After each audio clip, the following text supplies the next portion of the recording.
My sister hit our mother so hard she fell down and said, "I should have done this 20 years ago." The sound echoed through the Thanksgiving dinner with 14 family members frozen at the table watching my mother hold her face on the floor. My sister Grace stood over her with her hand still raised and shaking. "Get up," Grace said in a voice I'd never heard her use before. Mom stayed on the floor crying, but something about her crying seemed wrong, like she was performing it. "Grace, what the hell?" Our brother James jumped up from his chair, knocking over his wine. But Grace didn't look at him. She kept staring at Mom. "Tell them what you just told me in the kitchen. Tell them right now." Mom tried to crawl away, but Grace grabbed her arm, not hard, but firm enough to stop her. "Tell them or I will." That's when I noticed Grace's husband, Kevin, wasn't at the table. He'd been here 20 minutes ago helping carve the turkey. "Where's Kevin?" I asked, and Grace's face crumbled for just a second before going hard again. "Mom knows where Kevin is. Don't you, Mom?" Our Aunt Linda tried to intervene, reaching for Grace, but our cousin Tony stopped her. "Wait, let her talk." Tony was a paramedic and had this way of reading situations. Mom finally sat up and wiped her face, but the tears had already stopped. "I don't know what you're talking about." She said it in her sweet victim voice, the one she used whenever someone called her out on anything. Grace laughed, but it sounded like breaking glass. "You sent him those messages. Pretending to be me. You've been texting my husband for 3 months pretending to be me." James looked confused. "What messages? What are you talking about?" Grace pulled out her phone and showed James something that made his face change. Then she showed it to Tony, then to me. The messages were sexual, explicit, asking Kevin to meet at hotels, saying their marriage was over, saying Grace wanted a divorce, all from a number that looked almost like Grace's but off by 1 digit. I found them on Kevin's phone today when he was showering. He thought he'd been texting me about problems in our marriage. He thought I wanted to leave him. He's been sleeping in his car for a week because these messages told him not to come home. Grace's voice was breaking now. Mom stood up and brushed off her dress. "That's ridiculous. I don't even know how to do that technical stuff." But Grace had more. "The phone number is registered to your credit card, Mom. I checked with the phone company an hour ago. You bought a burner phone and have been paying $40 a month for it." The table was completely silent now. Aunt Linda looked sick. "Louise, why would you do that?" Mom's mask slipped for just a second, and I saw something I'd never seen before. Pure hatred looking at Grace. She doesn't deserve him. She trapped him with pregnancy. My beautiful, successful daughter reduced to a housewife. Grace's son was 4 years old, and she'd quit her job as a nurse to raise him while Kevin worked. It had been their mutual decision. "You tried to destroy my marriage because I chose to raise my own child?" Grace stepped closer to Mom again. "You've been telling Kevin I was cheating, that I had a boyfriend. That's why he believed the messages were real." I remembered Kevin acting strange at the last few family dinners. Not sitting next to Grace, leaving early, looking miserable. We'd all assumed they were having problems. The private investigator found something else. Grace said, and Mom's face went white. "What private investigator?" James asked. "The one Kevin hired 2 months ago to follow me, to catch me cheating. Except instead of finding me with another man, he found Mom meeting with Bradley." Bradley was Grace's ex from college who'd stalked her for 2 years after they broke up. She'd had to get a restraining order. "You contacted my stalker? You brought him back into my life?"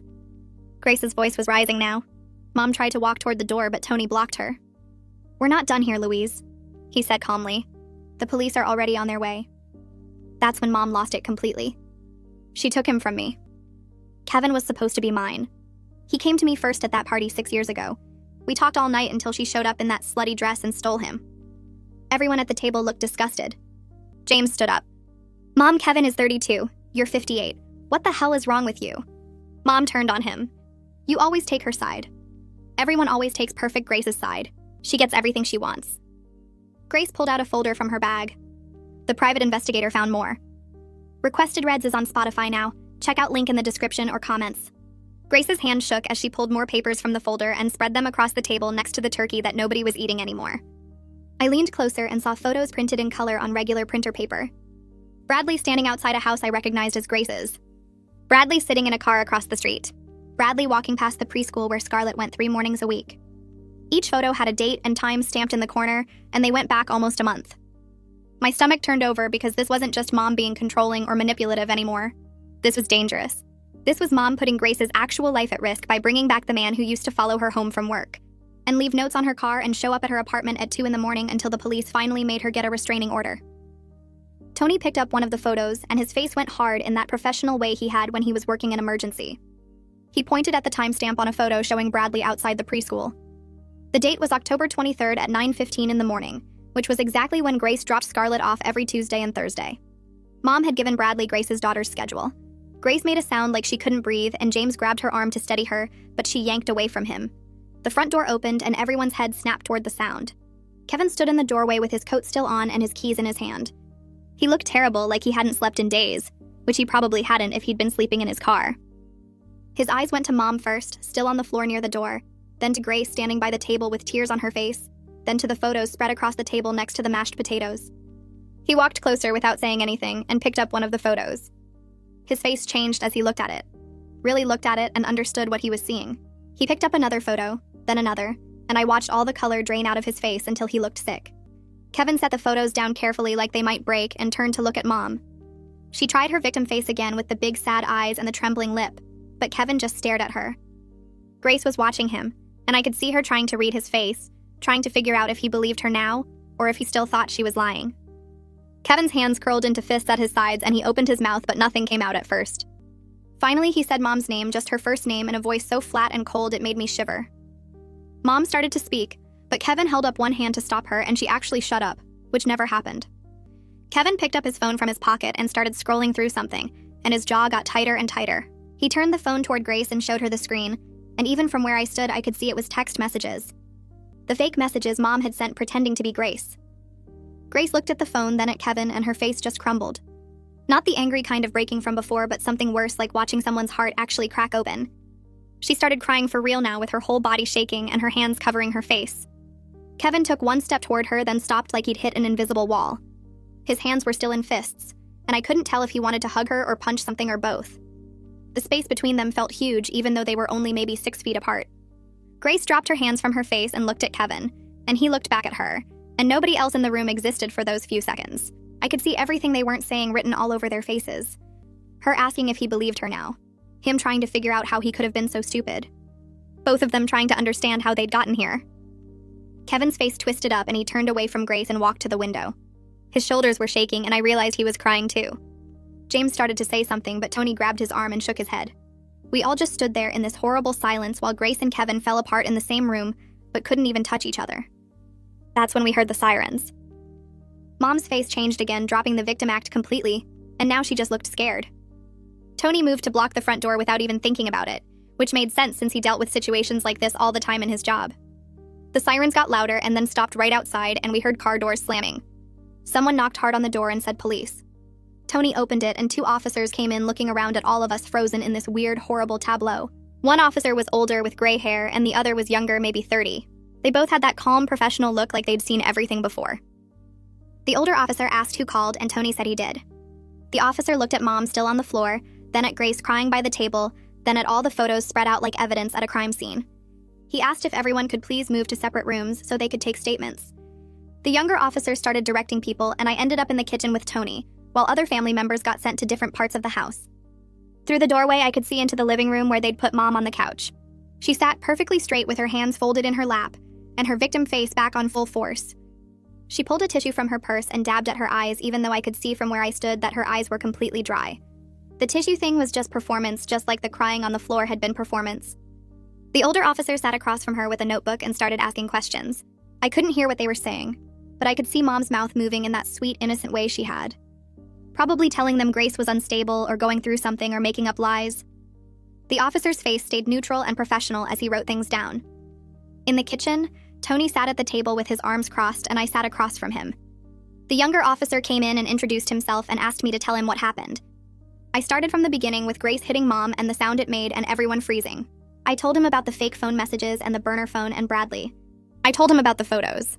The officer wrote everything down and asked specific questions about times and dates and who said what. He asked if I'd seen the messages myself, and I said yes, Grace had shown them to me. He asked if I knew Bradley, and I explained about the stalking years ago and the restraining order. When I mentioned the restraining order, his eyebrows went up and he wrote something down with more pressure on the pen. He asked where the photos were, and I pointed to the dining room. He went to look at them and came back with a few in his hand, studying the timestamps. He asked if I knew whether the restraining order was still active, and I said I thought it was, but Grace would know for sure. He thanked me and said I could wait here and went to talk to his partner. Through the doorway, I watched them conferring in low voices while Mom sat on the couch still dabbing her dry eyes with that tissue. The older officer's expression changed as his partner showed him the photos and pointed at something. They both looked at Mom and her face flickered for just a second before going back to victim mode. They asked her something and she shook her head. They asked something else and she started crying harder with her shoulders shaking. But I'd seen her real crying earlier when Grace confronted her, and this wasn't it. This was acting. The officers seemed to see it too because their faces stayed professional and unmoved. After what felt like hours but was probably only 45 minutes, the officers finished taking statements from everyone.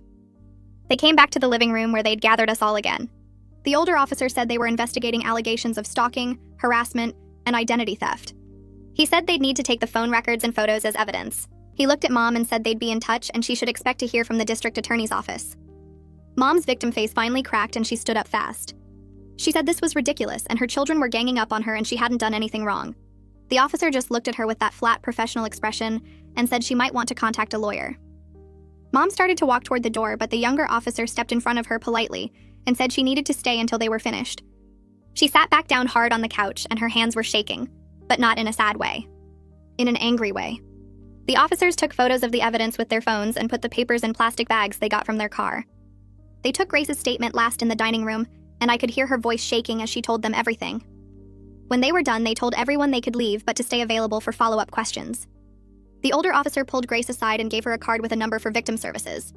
He said she should call them first thing in the morning and make sure the restraining order against Bradley was still valid, and if not, get a new one immediately. He said the photos showed clear evidence of stalking, and they'd be picking Bradley up for questioning. Grace nodded and took the card, but her hands were shaking so hard she almost dropped it. The officers left and suddenly the house felt too quiet. People started gathering their coats and bags and leaving without saying much. Nobody knew what to say. Aunt Linda hugged Grace hard before she left and whispered something I couldn't hear. Tony squeezed my shoulder and said to call if we needed anything. James stood by the door looking lost, like he didn't know whose side he was supposed to be on anymore. Mom tried to leave too, but Grace blocked her path. Grace's voice came out steady now, not crying anymore. She said Mom needed to leave and never contact her again. She said if Mom came near her house or her daughter or her husband, she'd call the police. Mom tried to argue, but Grace just turned her back and walked away. Dean finally spoke up for the first time all night and told Mom they should go. They left through the front door and I watched through the window as they got in their car. Mom's victim face was completely gone now, replaced by something cold and hard. Kevin stood by the window watching them leave too. When their car pulled away, he turned and looked at Grace. She looked back at him, and they just stood there staring at each other across the living room that still smelled like turkey and gravy. Kevin opened his mouth like he was going to say something, but then closed it. He grabbed his coat from the chair and headed for the door. Grace called his name and he stopped but didn't turn around. She asked where he was going and he said his brother's place. Not his car this time, at least. Grace asked if he was coming back and Kevin didn't answer for a long time. Finally, he said he didn't know and walked out. I stayed with Grace that night because she shouldn't be alone. We cleaned up the dinner that nobody ate, throwing away plates of cold food. Grace moved like a robot, just going through motions. We didn't talk much. Scarlett was already asleep upstairs, having spent the evening at a neighbor's house, thank God. Around midnight, I found Grace sitting on the floor of Scarlett's bedroom watching her daughter sleep. Grace's voice came out as a whisper when she said she didn't know how to explain this to a 4-year-old. How do you tell a little kid that grandma can't visit anymore? That daddy doesn't live here right now? That the family she knew just exploded into pieces?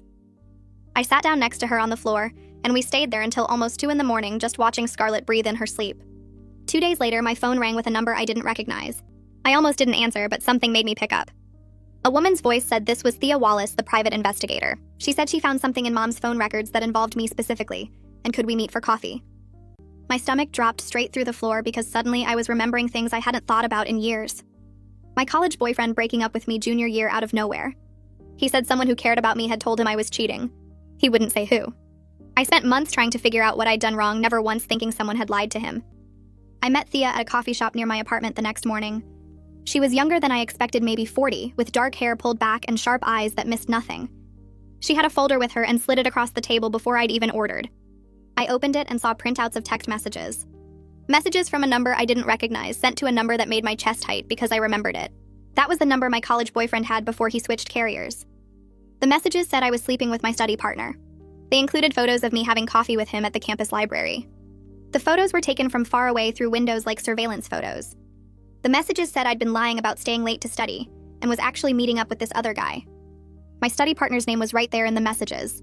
Details about where we met and when. All lies but detailed enough to sound real. Thea pointed to the phone number the messages came from and showed me the records. It was registered to a prepaid account bought with Mom's credit card 3 years ago. The same credit card she used for the burner phone to text Kevin. Mom had done this before. She'd been doing this for years. I sat there staring at those photos of myself at 19, having innocent coffee with a classmate while my mother took creepy surveillance photos and sent them to my boyfriend with lies attached. Thea said there was more. She pulled out another stack of papers showing Facebook messages from a fake profile. The profile had used a stock photo of some random woman and claimed to be a concerned friend.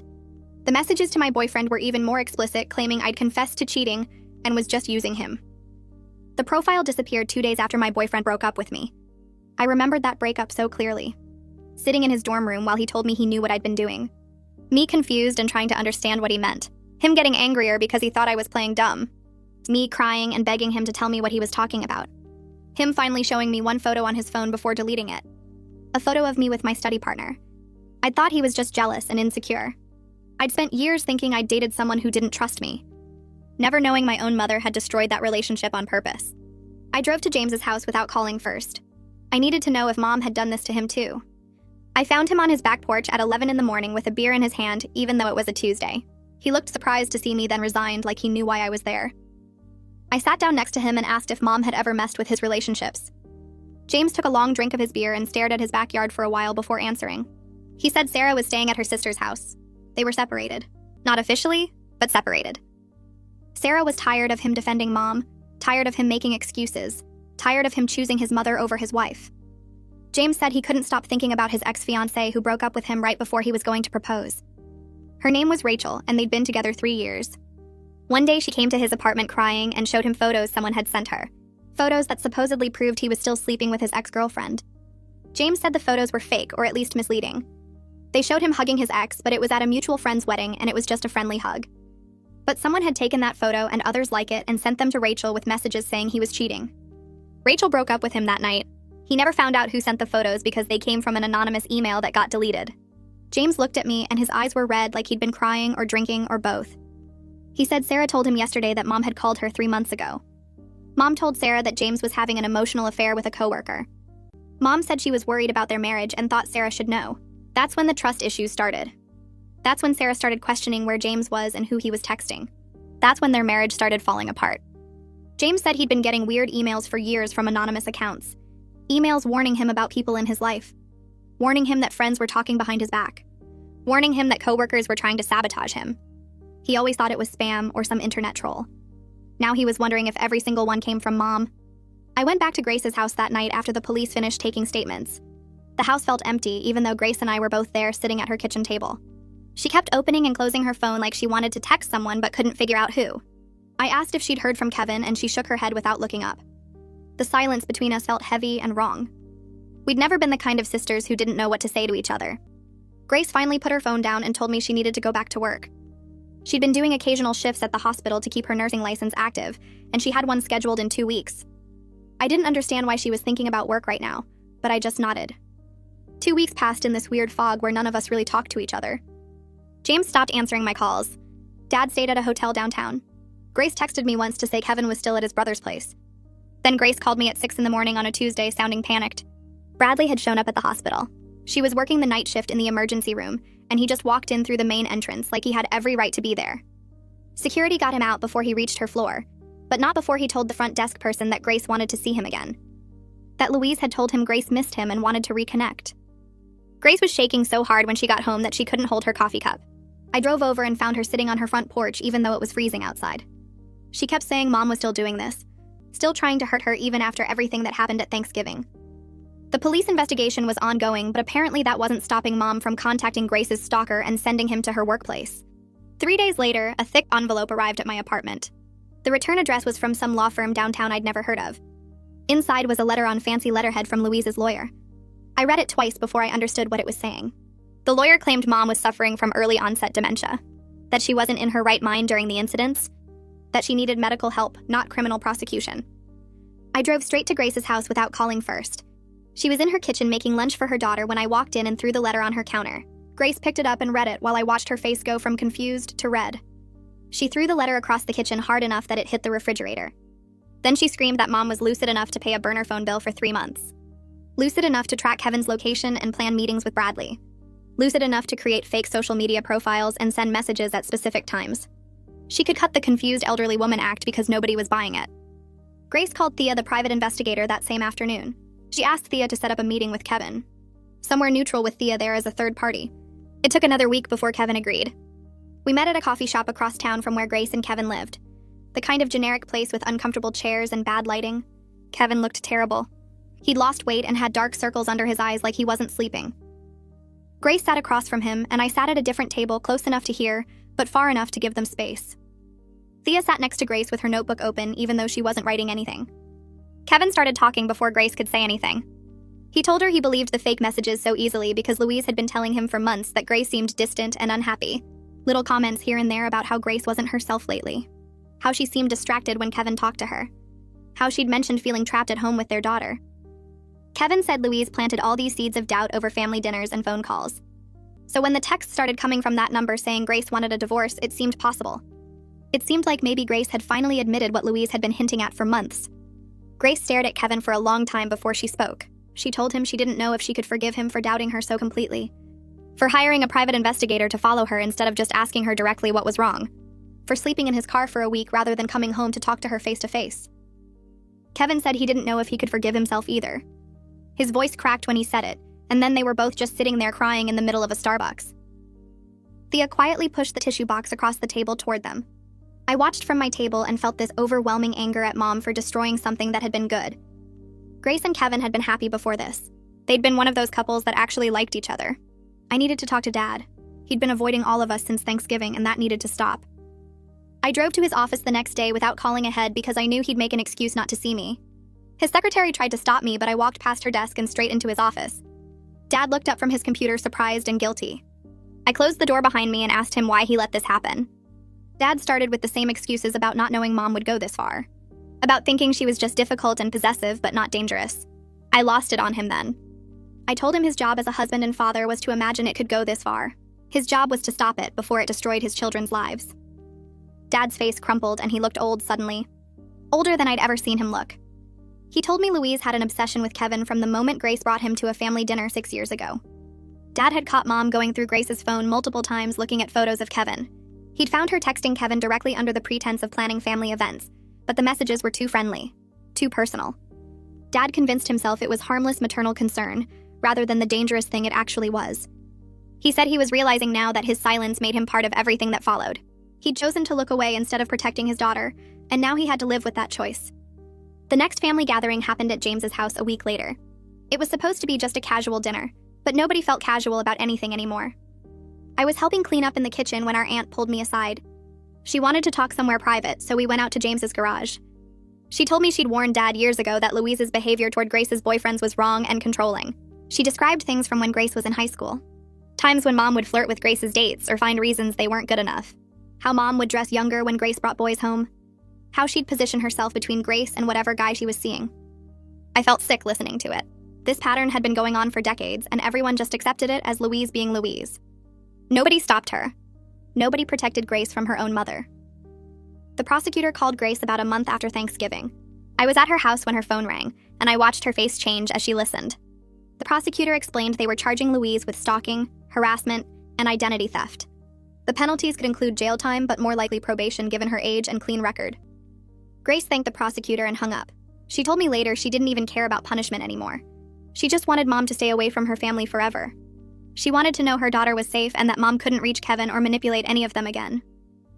Kevin moved back home on a trial basis after they'd been apart for a month. Grace told me he was sleeping in the guest room while they tried to figure out if their marriage could survive this. Their daughter asked why Daddy was sleeping in the wrong room now. Grace had to explain in 4-year-old terms that sometimes grown-ups need space to fix their feelings. That Daddy still loved her, but Mommy and Daddy needed time to remember how to trust each other. I came over for dinner one night and watched them move around each other carefully like they were afraid of breaking something fragile. James showed up at my apartment at 2 a.m. about 6 weeks after Thanksgiving. He was drunk and crying and could barely stand up straight. I let him in and made him sit on my couch while I got him water. He told me his wife had filed for separation that afternoon. She'd found out he'd been in contact with Louise through secret email accounts.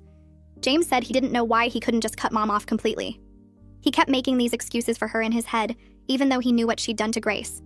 Even though he knew she'd probably done similar things to him over the years. I sat next to him and realized he'd been manipulated his entire life.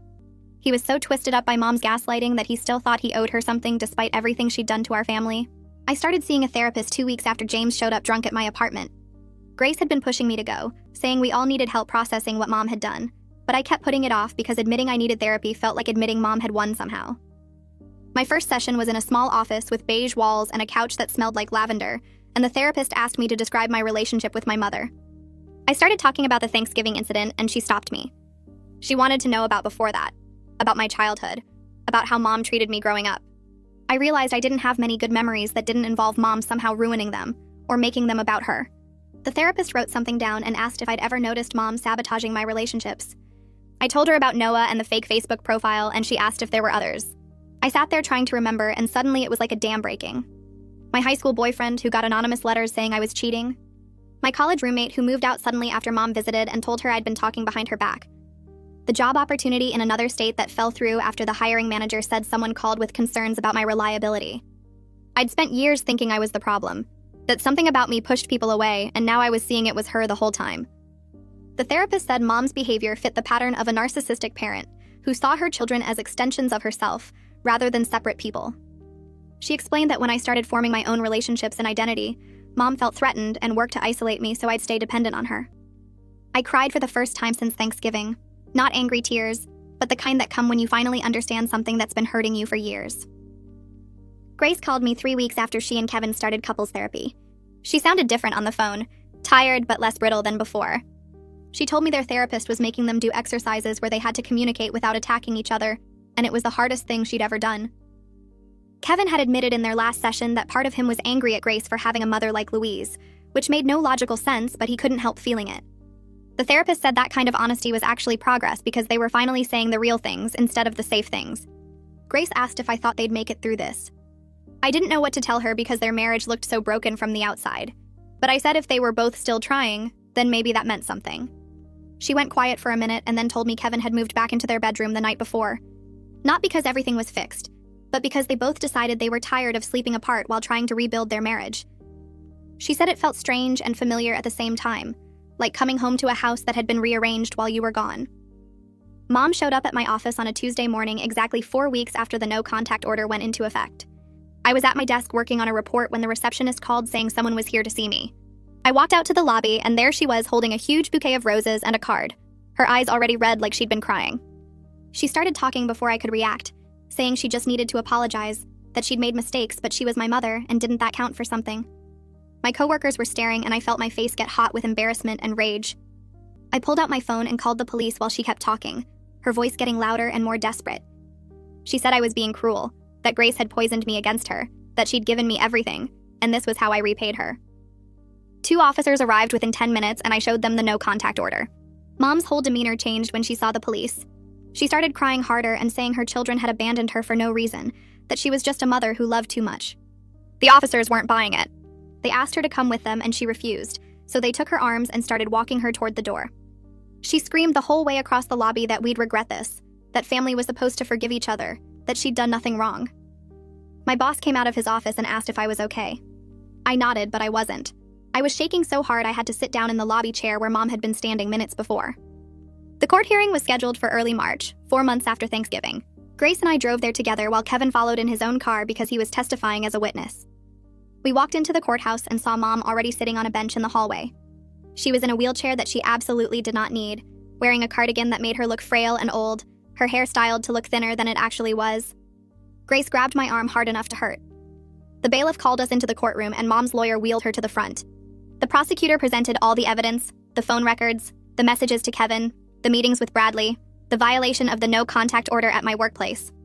Mom's lawyer argued she was suffering from early dementia and wasn't responsible for her actions. The judge looked at Mom and asked her directly if she understood why she was there. Mom said yes in a small voice and explained she'd just been trying to protect her daughter from a bad marriage. The judge's expression didn't change.